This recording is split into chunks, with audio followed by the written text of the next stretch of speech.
São Tomé grita agora palavras de ordem como livres venceremos.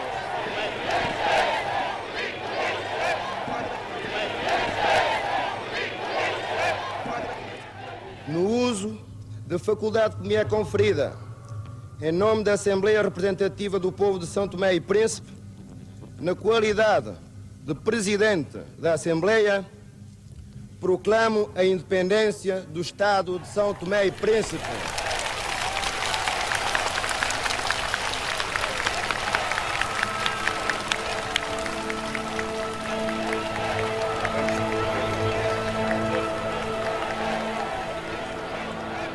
Fui privado de ter visto, ter assistido, ter participado no momento da independência em São Tomé e Príncipe, que era um sonho acalentado há anos e anos. Eu não sequer assisti a independência de São Tomé, não pude assistir-la. Foi a 12 de julho, eu estava fora, estava em Moçambique. Assistia no Moçambique, mas de São Tomé não. Eu vivi com alegria e mágoa. Alegria porque no fundo é o que eu queria, para o meu povo, a independência. Mágoa por não estar presente, por sentir-me marginalizado. Depois de 25 de Abril, o Conselho da Revolução disponibilizou-se, por conseguinte, a escutar o movimento de libertação. Nós, evidentemente, era o movimento de libertação, e estabelecemos uma linha de contacto com o Conselho da Revolução.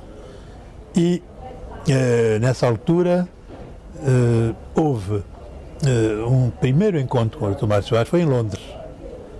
Foi em Londres, em que, senhor, falámos das nossas, quem éramos, né, e o que é que pretendíamos. Chegou-se à conclusão que devia haver um acordo para a transição de São Tomé e Príncipe para a independência. O Miguel foi indicado chefe da delegação, eu era subchefe da delegação, acompanhado de Gastão Torre e Umbelina. A delegação portuguesa era conduzida por Dr. Almeida Santos, né, que era ministro da Administração Territorial naquela altura, e negociou-se e concluiu-se os acordos de 1974. Com surpresa minha, é um acordo difícil. Eu não esperava encontrar essa dificuldade da parte da delegação de São Tomé. Até porque quem presidia era o Trovoada e eu conhecia o Trovoada. O Trovoada era meu amigo, mas estava pressionado pela opinião pública, sobretudo jovem na altura. Eu acho que aquilo que foi mais duro e que demorou, portanto, foi um osso duro de roer, era a questão referendária, porque Portugal queria que fosse feito um referendo e que o povo fosse é que escolhia, porque o futuro é que optava, independência total,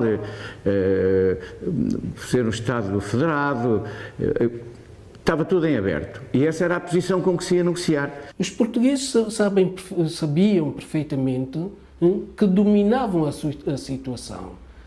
Se fôssemos aceitar uma consulta popular, eles iriam manipular tudo para que o MST não participasse sequer da consulta popular, porque eles queriam, era como todas as potências coloniais querem, é terem os regimes fantoches a seu favor. Nós considerávamos a consulta popular como o mínimo exigível. Para quê? Para podermos dizer que foi o povo que quis a independência. Sabíamos que o povo dizia que sim, não havia a menor dúvida sobre isso, mas era preciso que dissesse. Portanto, não havia razão nenhuma para não ouvirmos o povo. Tínhamos ouvido em toda a parte, não é verdade? Porquê é que não ouvíamos em São Tomé e Príncipe, que era uma coisa pequenina, ainda por cima, etc. Portanto, eu tinha instruções para exigir uma consulta popular. Mas tudo foi ultrapassado a partir do momento em que, no último dia das negociações, depois de salvo erro, 14 horas de reunião, se chegou a acordo, uma vez que o governo português abdicou de recorrer a um referendo e arranjou-se uma solução intermédia que ia ser eleita uma Assembleia Constituinte. Ou seja, o poder não era entregue imediatamente ao MLSTP, como se pretenderia, havia uma Assembleia Constituinte, essa Assembleia elegeu os deputados, e isso aconteceu, salvo erro, no dia 5 de julho, e depois a soberania portuguesa transitava para o Presidente da Assembleia Constituinte. Vai subir no mastro o símbolo da nova pátria, o símbolo do novo país. Momento verdadeiramente emocionante para a reportagem, momento emocionante para o povo da nova nação. A partir deste momento, São Tomé e Príncipe não é mais uma colónia portuguesa. O Biro Político do MLSTP encarregou-me de transmitir que decidiu, por unanimidade, na sua sessão de trabalho de 9 de julho, investir o camarada Manuel Pinto da Costa, secretário-geral do MLSTP, no cargo de Presidente da República e Chefe de Estado. É o momento mais emocionante da minha vida. É o momento em que finalmente nós nascemos como uma nação. E nós temos consciência daquilo que nos espera, do trabalho que nos espera, para que verdadeiramente nós consigamos, através de um trabalho árduo, merecer essa liberdade que nós acabamos de conquistar hoje. E eu estou absolutamente em crer que todo o nosso povo estará conosco, que todo o nosso povo tenha consciência desse momento. E nós conseguiremos com ele construir uma pátria nova, uma pátria onde todos os homens de Santo Tomé e Príncipe serão felizes. A emoção foi grande a ver descer a bandeira da colonização, temos que dizer a verdade, e ver subir a bandeira, no mastro a bandeira de Santo Tomé e Príncipe. E não é uma questão de pouca modéstia ou falsa modéstia, mas é preciso que se diga que a minha emoção foi por isto, mas foi também pelo facto de, a circunstância da história, eu ter sido realmente o autor da bandeira nacional. Era uma alegria profunda, eufórica. É uma coisa indescritível, tal qual como aconteceu aqui no 25 de Abril. Era a independência de um país, era isso que o povo queria, né? E portanto, não, indescritível. Depois de tantos anos de escravatura, esse foi um dia de liberdade, né? Que nós sentimos realmente.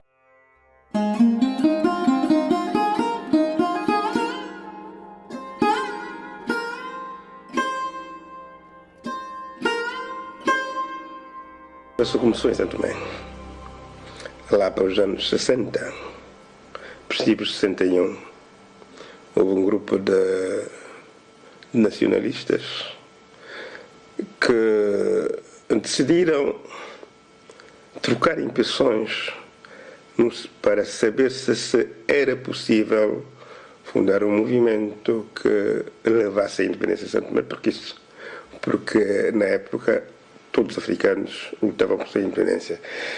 A nossa situação insular era bastante difícil, então foi necessário enviar uma pessoa fora. E este grupo que se reunia, como é que se chama? Bobo Forro, reuniu dinheiro e mandou contribuir para a saída de Miguel Trovoada. Saí para trazer precisamente cá para fora a voz daqueles que estavam contra esta situação e que estavam decididos, portanto, a organizar-se para perseguir a luta de libertação. Isto já foi nos anos 60, não é? Portanto, algum tempo depois do massacre de Batapá.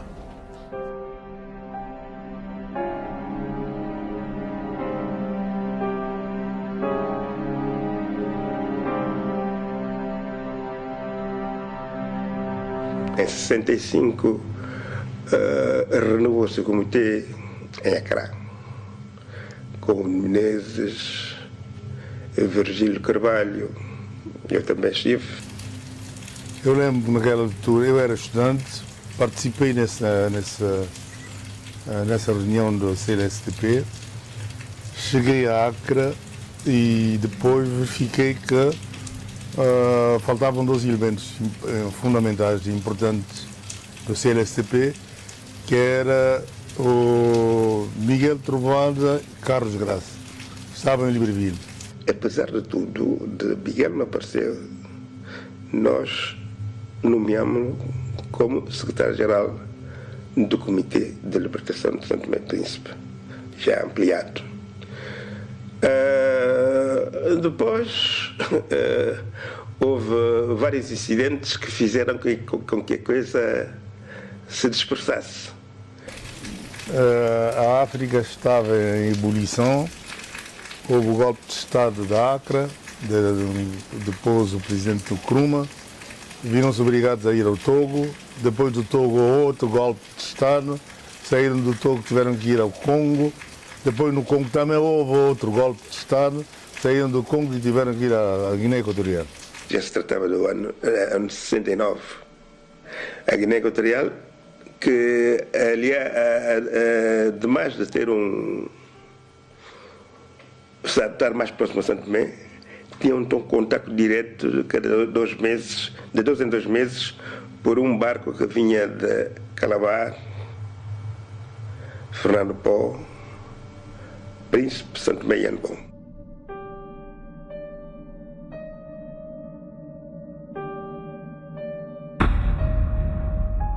Decidimos reconverter o comitê em movimento. Reunimos-nos de 8 a 12 de julho de 1972 em Malabo. O CLSTP foi fundado em 1960, esse congresso foi em 1972, portanto, praticamente 12 anos depois. Queríamos então ver porquê, o que é que se utilizou do dinheiro, se houve apoio, houve acusações, uns acusavam, outros de terem utilizado mal o dinheiro, etc. Houve esses conflitos. Sabemos que houve divergências, sabemos que nos movimentos de libertação, como todos os movimentos políticos, há grandes contradições, grandes e pequenas, por vezes levam a grandes clivagens e às vezes em São Tomé e Príncipe, infelizmente, não sei se é devido à nossa pequenez, não é só geográfica e demográfica, mas também chega a ser alguma pequenez de espírito, não sei se condicionar pelos elementos geográficos, não é? Nós vamos a coisas muito pessoais. Havia divergências. Tanto é assim que o Pinto da Costa foi levado à Secretaria-Geral porque era o único que conseguia dar-se com todos. Era o único que podia harmonizar toda a gama de pessoas também. Era necessário encontrar nessa reunião alguém que pudesse ser aceito, ainda que provisoriamente. Percebeu? Que aceitasse, tivesse o apoio dos que estivessem presentes. Eu cedi, Miguel cedeu, tu cedeu, vamos para o Pinto da Costa, por enquanto, para o movimento como presidente. Mais tarde se verá. Então, ele mesmo diz, o Pinto da Costa diz, que ele não esperava ser convidado, mas convidado para desfazer os conflitos que existiam entre Miguel Trovoada e Guadalupe de Seita. Essa é a razão por que escolhemos Pinto da Costa. Eu não era candidato à liderança do partido. As eleições foram voto secreto. Voto secreto. Papel, escrevesse o nome e para cima de 80% era favorável a Pinto da Costa. Eu não era candidato. Ele não era candidato, isso é verdade. Por quê? Eu explico-lhe. Por que ele não era candidato? Porque era o único que nessa altura não tinha divergências pessoais com a ABC. Isso conta muito num partido político, problemas pessoais, relações humanas. Estás a saber? E isso foi também uma divergência do Miguel Trovoada com o Guadalupe Seita. Não se entendiam, porque a liderança por ele. Perante essa vontade expressa pela maioria, eu aceito, mas com uma condição.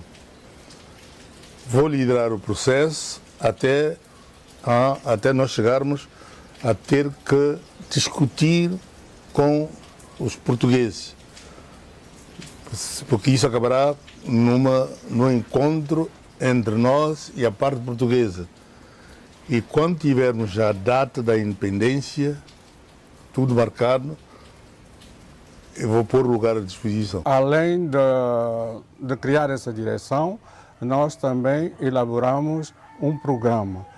Esse programa, efetivamente, nós dizíamos claramente que a nossa luta é para a independência total e completa de São Tomé e Príncipe e criamos um Estado laico e um Estado em que todos poderiam, independentemente da sua origem, podíamos viver nesse Estado harmoniosamente. Isto é tudo para Lapierre barato, porque não pode definir um programa sem ter militantes.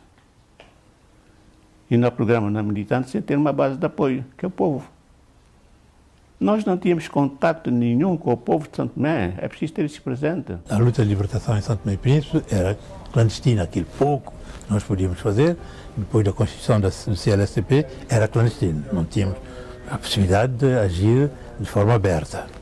Mas depois de 25 de Abril, em que aquela explosão da liberdade em Portugal, e abriu-se uma janela de oportunidade para que nós também pudéssemos fazer ouvir a nossa voz. Algumas semanas depois, apareceu um grupo de estudantes que estavam em Portugal, em Lisboa, a darem a cara como sendo uma associação cívica pró-MLSTP. Neste grupo incluíram-se pessoas como o Filhinho de Costa Alegre, o Norberto, o Carlos Tini, eu próprio, depois aqui, o Ramos Dias. Aqui dentro, depois havia estudantes que estavam a terminar o 7º ano, nomeadamente na altura, a Milu Aguiar, a Camélia Barros, e várias outras pessoas que estavam no terreno. Portanto, a Dona Alda era aqui, quando se decidiu, era aqui no fundo a líder no terreno. Havia vários outros nomes, como Norberto Costa Alegre pai, o Quintero Aguiar, vários outros nomes que estavam no terreno, o Daniel Daio também fazia parte disto, e várias outras pessoas que estiveram no terreno. Então, nós adotávamos formas de luta que levassem a população a manifestar-se. Portanto, organizávamos greves, organizávamos manifestações, organizávamos sessões ou atos de insurreição contra o poder. Onde houvesse a presença colonial, nós lá estávamos e encontrávamos as mais diversas formas de portanto, dizer aos colonos que bastava. A Associação Cívica fez um trabalho positivo na mobilização aqui interna, exato. Porque naquela altura não podíamos entrar, como dirigente não podíamos entrar. E quando houve a Revolução em Portugal, nós estávamos muito a acreditar na sinceridade dos dirigentes portugueses. Nós temos muita honra em dizer que fomos os principais mobilizadores do povo para essa caminhada rumo à independência.